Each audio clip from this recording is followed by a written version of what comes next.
নেহাল বাসর ঘরে প্রবেশ করতেই আমি বিছানা থেকে উঠে ওর পা ছুঁয়ে সালাম করতে গেলাম, কিন্তু সালাম করার আগেই সে আমার হাতটা খপ করে ধরে ফেলল। তারপর কোনো রকম কথা না বলে আমায় টেনে নিয়ে গেল বিছানায়। আমি তখন ভয়ে এবং লজ্জায় আড়ষ্ট হয়ে যেতে লাগলাম। আমার কিছু কথা আছে, শুনুন। কিন্তু নেহাল আমার কোনো কথা না শুনেই বরং সে তার বলিষ্ঠ দেহের নিচে ফেলে দিয়ে বলল, আমি তোমার হুকুমদাতা, তুমি আমার দাসী। দাসীর কথা তার প্রভুরা কখনোই শোনে না। আর কোনোদিনও যদি আমায় হুকুম করো তাহলে তোমার কথা আমি চিরদিনের জন্য বন্ধ করে দেব। নেহালের কথা শুনে আমার শরীর কেমন যেন ঠান্ডা হয়ে গেল। কি অদ্ভুত কাণ্ড! বড়লোক বরেরা বুঝি এমনই হয়? আমার চোখ ফেটে জল গড়িয়ে পড়ল গালে। তখন আমি মিনতি স্বরে বললাম, শুনুন, আমার না খুব কষ্ট হচ্ছে। কিন্তু নেহাল আমার কোনো কথাই শুনল না। সে উল্টে এমন রেগে গেল। তারপর বলল, এই, তোকে কত কাবিন দিয়েছি জানিস? তোর 14 গোষ্ঠীও অতগুলো টাকা এক করে দেখেনি কখনো। আমি কান্না ভেজা গলায় বললাম, ছি, আপনি বিয়ের মতন এমন একটা পবিত্র সম্পর্ককে টাকার সাথে হিসেব করছেন? এই, এত নীতি কথা আমায় শেখাবি না, বুঝলে? তোর 14 গোষ্ঠীতেও এতটা ডিগ্রিধারী লোক নেই, কিন্তু আমার ঘরে কাজের লোকটিও ম্যাট্রিক পাস। তারপর নেহাল আমার গা থেকে সবগুলো কাপড় ওর নিজের ইচ্ছাতে টেনে খুলে নিল। আমি ভীষণ লজ্জা পাচ্ছিলাম আর ভয়ও। কেমন জানি ঘেন্না হচ্ছিল ওর প্রতি। একটা ছেলেকে আমি আগে থেকে চিনি না। কলেজ থেকে ফেরার সময় হঠাৎ কীভাবে যেন সে আমায় দেখল। তারপর দুদিনের কথায় বিয়ে হয়েছে। আজকের আগে তার সাথে আমার কোনো কথাও হয়নি। আর সে বাসর ঘরে এসেই আমার সাথে কোনো রকম কথা না বলে সরাসরি আমার শরীর চাইছে। আমি একটু বাধা দিতে চাইলাম ওকে, কিন্তু ওর যা শক্তি তার সাথে কোনোভাবেই পেরে ওঠা গেল না। নেহাল এমনভাবে চেপে ধরল আমায়, আর আমার তখন কেবল মনে হতে লাগলো আমি কোনো বাসর ঘরে ফুলের বিছানায় নয়, ঝোপঝাড়ে কাঁটার উপর শুয়ে আছি। আর আমার সাথে শারীরিক নির্যাতন করে যাচ্ছে দুশ্চরিত্র কোনো এক কাপুরুষ। এই বিয়েটা না করলে আমার এমন হতো না হয়তোবা। আমি যদি কোনো গরিব ঘরের ছেলেকে বিয়ে করতাম তবে নিশ্চিত সুখী হতাম। কিন্তু সব কিছু ভেস্তে গেল মেজ মামির জন্য। অবশ্য আব্বা কিছুতেই বিয়েতে রাজি হচ্ছিল না। তিনি বলেছিলেন, ধনীদের সাথে কাজ কারবার আমি করতাম না, গরিবের সাথে গরিবের আত্মীয় হওয়ান ভালো। কিন্তু মেজমামা আব্বাকে এমনভাবে ধরে বসলেন, তিনি বললেন, দুলাভাই, বেনুর ভাগ্য খুলেছে। ওর চেহারা সুন্দর দেখেই ছেলে পছন্দ কইরা ফেলেছে। এমন ধনীর ঘরে বিয়ে হইলে রাজকপাল লাগে। বেনু রানী হইয়া থাকবে ওইখানে দুলাভাই। তারপর আর আব্বা না বলেনি। তিনি বললেন, আমি রাজি। হয়তোবা তিনি আমার মঙ্গলের জন্যই রাজি হয়েছিলেন। ভেবেছিলেন তার মা মরা মেয়েটা ওখানে বিয়ে হলে সুখী হবে। কিন্তু নিয়তি যে বড্ড খারাপ। নেহাল তখন আমার সাথে লেপ্টে আছে। আর এসব কিছু ভেবেই হঠাৎ আমার কান্না পেয়ে গেল, ভীষণ ভীষণ কান্না। আমি শব্দ করে কেঁদে উঠলাম। আর তখন আমার মুখ শক্ত করে চেপে ধরে নেহাল ধমকের সুরে বলল, তুমি কি এখন বাচ্চা নাকি? কাঁদো কেন? বাপ মা কিছু শেখাই দেয়নি? আমার কান্না কিছুতেই থামছিল না। সে এবার এক চর বসালো আমার গালে। তারপর বলল, ফষ্টি নষ্টি কইরা রাত্রারে শেষ কইরা দিতে চাইছো? নিজেরে তুমি চতুর ভাবোস নাকি? আমি বললাম, আপনি আমার সাথে এমন বাজে ব্যবহার করছেন কেন? আমি তো আপনার স্ত্রী। স্ত্রীদের সাথে কেউ এমন ব্যবহার করে? নেহাল এবার আমার গলা ও হাত দিয়ে এমন চেপে ধরল, একেবারে চুপ করিয়ে দিল। এখন ও এমন শক্ত করে ধরেছে যে আমার গলা একেবারে কাশি উঠে গেল। আমি ওর হাত থেকে ছুটে যেতেই ছটফট করতে লাগলাম। আমার চোখ কেমন লাল হয়ে উঠেছিল আর মুখে ঘাম জমেছিল। নেহাল তখন আমায় ছেড়ে দিয়ে ঘর থেকে বেরিয়ে কোথাও যেন গেল। আর আমি বিছানায় পড়ে থেকে কাঁদতে লাগলাম। সে ফিরে এলো খানিক পর। ততক্ষণে আমি গায়ে কাপড় চোপড় পরে নিয়েছি। কিন্তু সে এসে আবার টেনে টেনে এক এক করে আমায় বিবস্ত্র করে নিল এবং তার ইচ্ছে পূরণ করলো। তারপর যখন সে ক্লান্ত বিধ্বস্ত, তখন আমায় ছেড়ে দিয়ে বলল, যাও, এখন দূরে সরে যাও। আমি কারোর সাথে ঘুমাতে পারি না। আমাকে ঘুমোতে হয় একা। ছোটবেলা থেকে এই অভ্যাস আমার। আমি কাঁপা কাঁপা গলায় বললাম, কোথায় যাব আমি? ফ্লোরে। এখন থেকে বালিশ আর কাঁথা নিয়ে শুয়ে পড়ো। কি ভয়ঙ্কর এবং নোংরা মনের মানুষ, ভাবতেই আমার গা গুলিয়ে উঠছে। আমি কিছুতেই ভেবে পাচ্ছি না এই বদ লোকটির সাথে কি করে একটা জীবন কাটাবো আমি। বিছানা থেকে কাঁথা আর বালিশ নিয়ে গিয়ে আমি ফ্লোরে শুয়ে গেলাম। শরীর খুব দুর্বল লাগছিল, তাই শুয়ে পড়ার পরপরই ঘুমে চোখ লেগে এলো। যখন একেবারেই ঘুমিয়ে গেছি তখন নেহাল চিৎকার করে ডাকতে লাগলো আমায়। আমি চমকে উঠে সজাগ হতেই ও বলল, এত ডাকা লাগে কেন ঘুম থেকে উঠতে? ওর মুখ থেকে এমন কথা শুনে আমার যা খারাপ লাগলো, মনে মনে আফসোস করে বলেছিলাম, হাই কপাল। নেহাল তখন ধমক দিয়ে বলল, এখন ওখানে বসে আছো কেন, উপরে আয়। আমার ভয়ে ভয়ে বিছানার উপরে গেলাম। তখন নেহাল বলল, আমার মাথা ব্যথা করছে, মাথা টিপে দে। আমি সম্পূর্ণ অস্বস্তি নিয়েই তার মাথা টিপে দিতে লাগলাম। হঠাৎ নেহাল আমার গালে এক চড় বসিয়ে দিয়ে বলল, মাথা টেপাও শিখিসনি? ছোট লোকের মেয়ে, বিয়ের আগে বড় লোকদের সাথে ছোট লোকদের কী আচরণ আদব কায়দা করতে হয় সেগুলো শিখে আসলি না কেন? আমার কান্না পেয়ে যাচ্ছিল খুব। বাবা তুলে কথা বলায় চাপা রাগ পাচ্ছিল। আমি আস্তে করে রাগ মিছিল গলায় বললাম, শুনুন, আমার আব্বা আম্মাকে তুলে কোনো কথা বলবেন না। আমার কথা শুনে হা হা করে হেসে উঠল নেহাল। হাসি শেষ করে সে বলল, তোর বাপ তো একটা লোভী। আমি চুপ করে রইলাম। নেহাল নিজেকে আবারও বলল, তোর মাও লোভী। আসলে ছোট লোকগুলোই লোভীই থাকে। লোভ না থাকলে কি আর বড় লোকদের সাথে মেয়েদের বিয়ে দিতে চায় কেউ? ওরা ভেবেছে তোকে এখানে বিয়ে দিয়ে অঢেল সম্পত্তির মালিক হয়ে যাবে তোর বাপ মা। কিন্তু কান খুলে শুনে রাখ, আমি বাড়ি থেকে একটা পয়সাও ওখানে নিয়ে যেতে পারবি না তুই। আবার হেসে উঠল নেহাল। ওর এই অসভ্য মার্কা হাসি আর বিস্মৃতি কথাগুলো শুনতে ইচ্ছে করছিল না। সত্যি সত্যি আমার মনে হচ্ছিল পৃথিবীর সবচেয়ে নিকৃষ্ট পুরুষের সাথে বোধহয় বিয়ে হয়েছে আমার। আমার ভাগ্যটা এত খারাপ কেন ভেবে আমার কান্না পেয়ে যাচ্ছিল। কিন্তু অনেক কষ্ট করে আমি কান্না চেপে রাখলাম। কান্নাটা চেপে রাখলাম এই ভয়ে, যদি আবার কাঁদি তবে আমার শরীরে আবার আঘাত করবে নেহাল। নেহাল বলল, প্রতিদিন এভাবেই আমায় মাথা টিপে দিয়ে ঘুম পাড়িয়ে দিতে হবে। আমার মাথা টিপে না দিলে আমি ঘুমাতে পারি না। তোর আগে আমাদের কাজের মেয়েটা রুবি আমার মাথা টিপে দিত, শরীর টিপে দিত। ওই মেয়েটারে যা কাজের না, ডাকবো ওকে? রাগে আমার শরীর কাঁপতে লাগলো। আমি কাঁপা কাঁপা গলায় বললাম, না, ওকে ডাকবেন কেন? এই তো বুঝেছিস, তাহলে যা বলবো তাই শুনবি, না হলে তো যে শোনে আমি তার কথাই তাকে ডাকতে হবে। সত্যি বলতে, মেয়েরা তাদের স্বামী একেবারে নিকৃষ্ট থাকা সত্ত্বেও তার স্বামীর সাথে অন্য একটি মেয়ে এসে ভাব জমাক, তা কোনোদিনই তারা মেনে নিতে পারে না। আমিও পারলাম না। আমি বললাম, আমি আপনার সব কথা শুনব। নেহাল এবার আমার কপালে চুমু খেয়ে বলল, এই তো লক্ষ্মী মেয়ের মতো কথা বলেছ। এখন তোমার মতো এমন ভালো মেয়ে হয় না গো। টেপো টেপো, ভালো করে আমার মাথাটা টিপে দাও। আমার শরীর খুব দুর্বল লাগছিল, ঘুমে চোখের পাতা টানছিল, তবুও তার মাথা টিপে দিতে ইচ্ছে আমার। যতক্ষণ না সে ঘুমাবে ততক্ষণ আমি ঘুমাতে পারবো না। কি ভয়ঙ্কর জীবন আমার। নেহাল ঘুমিয়ে গেছে, নাক ডেকে ঘুমাচ্ছে সে। এবার আমি যখন নিচে শুতে যাব তখনই ঘড়ির দিকে তাকিয়ে বুঝতে পারলাম রাত শেষ। চোখে জল নিয়ে বিছানা থেকে উঠে দরজা খুলতে বাইরে বেরোতেই দেখলাম আমার শাশুড়ি মা দাঁড়িয়ে আছে। তিনি আমার দিকে তাকিয়ে তার দুহাত দিয়ে আমার চোখ মুছে দিয়ে বড় মায়ামাখা গলায় বললেন, মাগো, নিয়তি নিয়তি হলো সবচেয়ে বড় বিষয়। এই যে আমার বাপ মায়ের সবচেয়ে আদরের বস্তু ছিলাম আমি, কিন্তু এই বাড়িতে বউ হয়ে আসার পর থেকেই ধুকে ধুকে মরছি। বাইরে থেকে এই বাড়ির পুরুষ মানুষগুলোকে মানুষেরা মনে করে এরা বুঝি অনেক ভালো সৎ, কিন্তু বাস্তবে তো তুমি দেখলেই। আমিও সেই শুরু থেকেই দেখে আসছি তোমার শ্বশুরের অত্যাচারে শুয়ে শুয়ে অতিষ্ঠ হয়ে গেছি। তার হঠাৎ মৃত্যুর পর ভেবেছিলাম এই বুঝি আমার মুক্তি মিলেছে, কিন্তু ভাগ্য এমন ছিল না। ছেলেরা হয়েছে তার বাবার মতো। এদের অন্যায়, অত্যাচার এবং চরিত্রহীনতা আমায় কষ্ট দেয়। আমি বাধা দিতে গেলে ওরা আমায় মানে না, বলে আমাদের বংশে নারীদের কথা পুরুষেরা শোনে না। আমি যে মা, আমার কথাও শোনা যাবে না। তুমি বুঝতে পারছো তো আমার কষ্টটা? তবুও আশায় বুক বেঁধে বেঁচে আছি। মনে মনে ভাবি, একদিন সুদিন আসবে, আমার ছেলেরা মানুষের মতো মানুষ হবে। আমার শাশুড়ির কথাগুলো শুনে আমার চোখে আবার জলে ভিজে উঠল। আমি তাকে জড়িয়ে ধরে কাঁদতে কাঁদতে বললাম, আম্মা, আমার ধৈর্য আপনি বাড়িয়ে দিয়েছেন। আমি অপেক্ষা করব এমন সুদিনের জন্য। আমার সবটুকু শক্তি দিয়ে চেষ্টা করে যাব আপনার ছেলেকে মানুষত্বের পথে ফিরিয়ে আনতে। খানিক আগেও মনে হচ্ছিল নেহালের সাথে সংসার করা যাবে না, আমার পক্ষে সম্ভব নয়।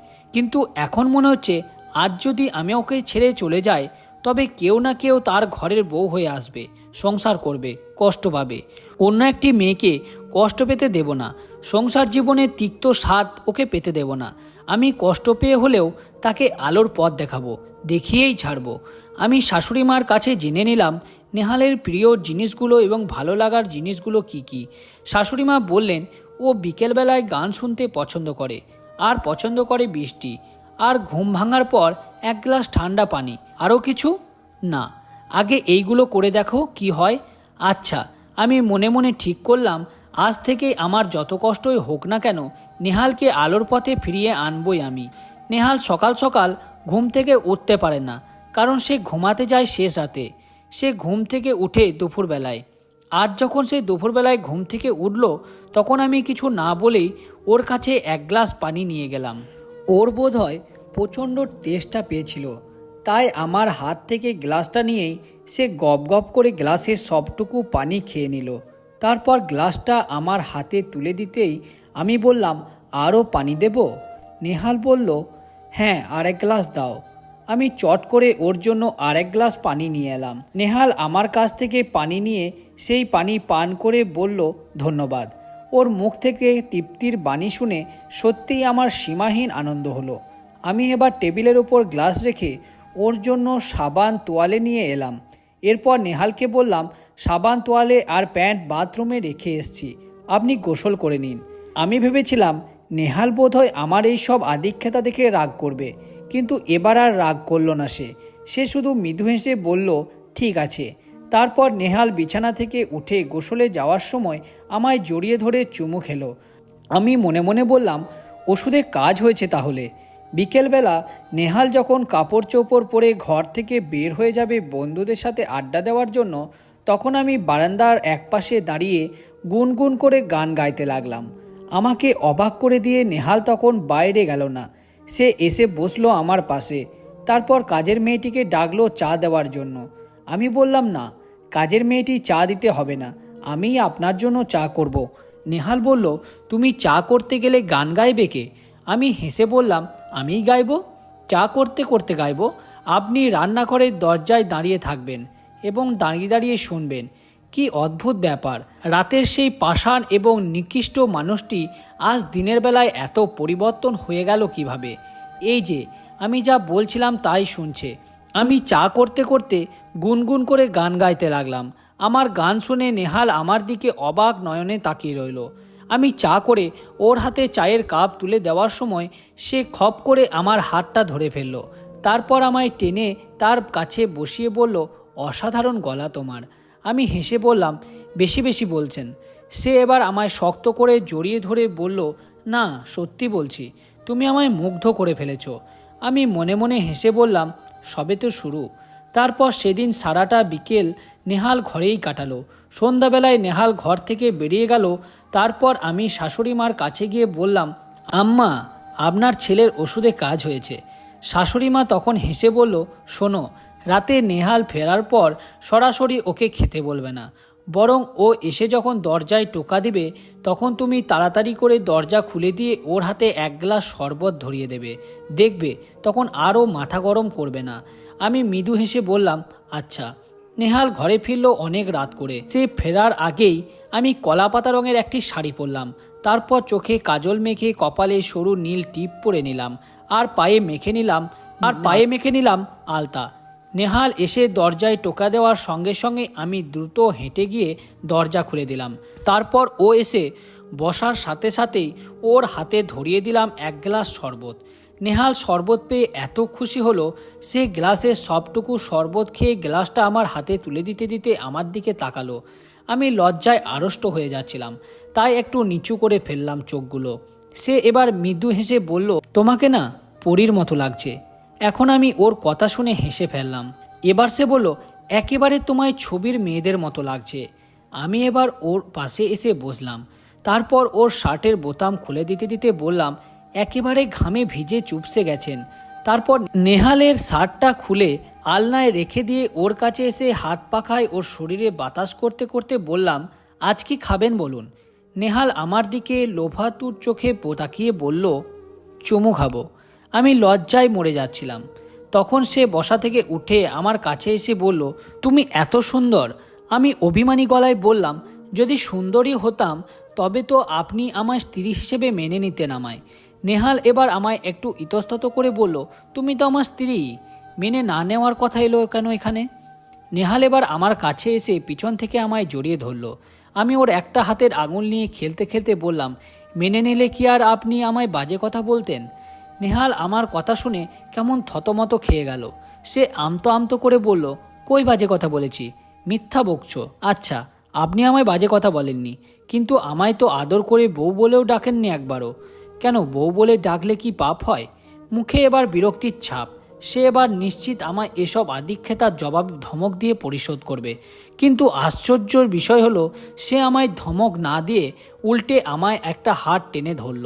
আমি লজ্জায় সরে যেতে লাগলাম। তারপর একটানে নিয়ে এলো আমায় তার বুকের কাছে।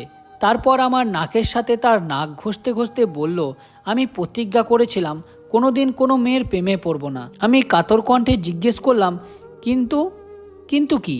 নেহাল আমার পিঠে আলতো ছুঁয়ে দিতে দিতে বলল, কিন্তু কি আমি জানি না, তবে তোমার প্রতি আমার কেমন যেন মায়া বেড়ে যাচ্ছে। এই দেখো না, এখন ঘর থেকে একদম বেরোতে মন চায় না। কেন এমন হচ্ছে বলো তো? কেন আমি কি জানি? আপনি বলে দিলেই তো হয়। তোমার জন্য, তোমার কাছাকাছি সব সময় থাকতে ইচ্ছে হয়। শুধু কি আমার কাছাকাছি, নাকি কাজের মেয়েটারও? নেহালের চোখ কেমন বড় বড় হয়ে উঠল, মুখ গেল নিভে। সে খুব দ্রুততার সঙ্গে চোখে মুখে আলো ফিরিয়ে এনে বলতে লাগলো, তুমি যদি বলো এই মেয়েকে আমি আজই বিদায় করে দেব। ওকে বিদায় করে দিলেই চলবে কি করে?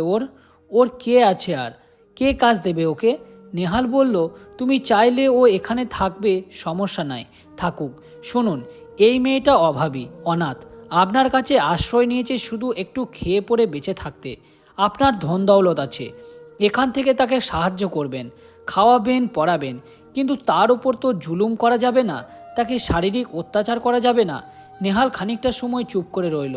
তারপর বলল, তুমি কি আমায় জাদু টাদু করেছো নাকি? আমি শব্দ করে হেসে বললাম, করেছি তো। আমার না এখন তোমার বশ মানতে মন করছে। গতকাল না বললেন আপনি আমার প্রভু? ধুর, মিথ্যা বকো না তো। তুমি শুধু বানিয়ে বানিয়ে কথা বলো। আমি বুঝতে পারছি না নেহাল আমার প্রতি দুর্বল হয়ে এসেছে, তাই সে গতকাল করা অপরাধগুলোকে স্বীকার করতে লজ্জা পাচ্ছে, তাই সে অকপটে এসব কথা লুকিয়ে ফেলেছে। কিন্তু আমি এটা জানি, একদিন সে তার সব ভুল স্বীকার করে কাঁদবে। সেদিন সে সত্যিকারের মানুষ হবে। পৃথিবীতে একমাত্র মানুষই তার ভুল স্বীকার করে, অন্য কোনো প্রাণী নয়। রাতে নেহাল কিছু খেতে চাইল না, কিন্তু আমি বললাম, আপনি যদি রাতে খাবার না খান তবে কিন্তু আমি আর গান গাইব না। নেহাল এবার বলল, খাবার আনো, খাবো। রাতে নেহাল শোয়ার আগেই আমি ফ্লোরে কাঁথা এবং বালিশ নামিয়ে নিলাম। নেহাল আমায় কাঁথা বালিশ নামাতে দেখে অবাক হয়ে বলল, নিচে কাঁথা বালিশ নামাচ্ছ কেন? ঘুমাতে হবে না? নেহাল হেসে বলল, খাটে কি জায়গা কম পড়েছে?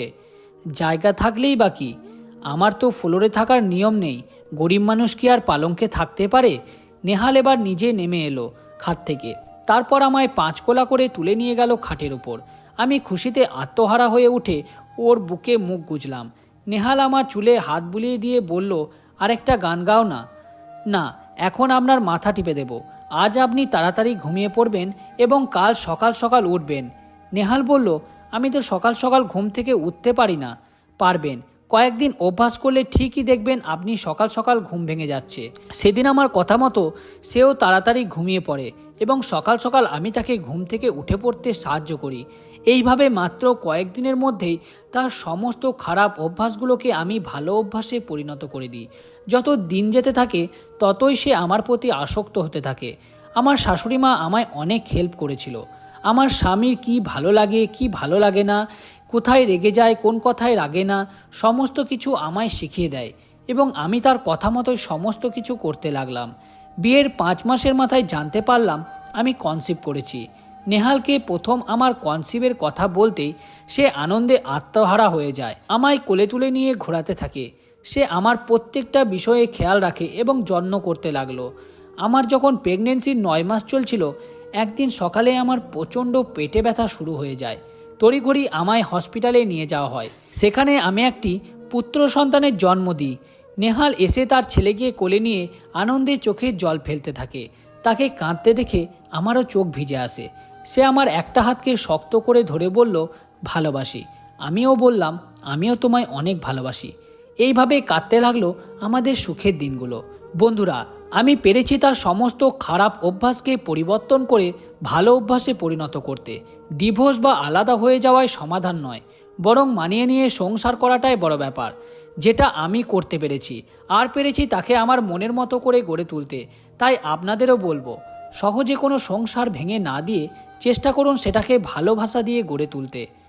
প্রিয় দর্শক, যদি আজকের গল্পটি আপনাদের ভালো লেগে থাকে তাহলে ভিডিওটিতে অবশ্যই একটি লাইক করে আপনার মূল্যবান একটি কমেন্ট করুন। আর হ্যাঁ, চ্যানেলটিকে যদি সাবস্ক্রাইব করে না রাখেন তাহলে চ্যানেলটিকে অবশ্যই সাবস্ক্রাইব করে আমাদের পাশে থাকুন। দেখা হবে আগামীকালের নতুন এবং আকর্ষণীয় গল্প নিয়ে। ধন্যবাদ।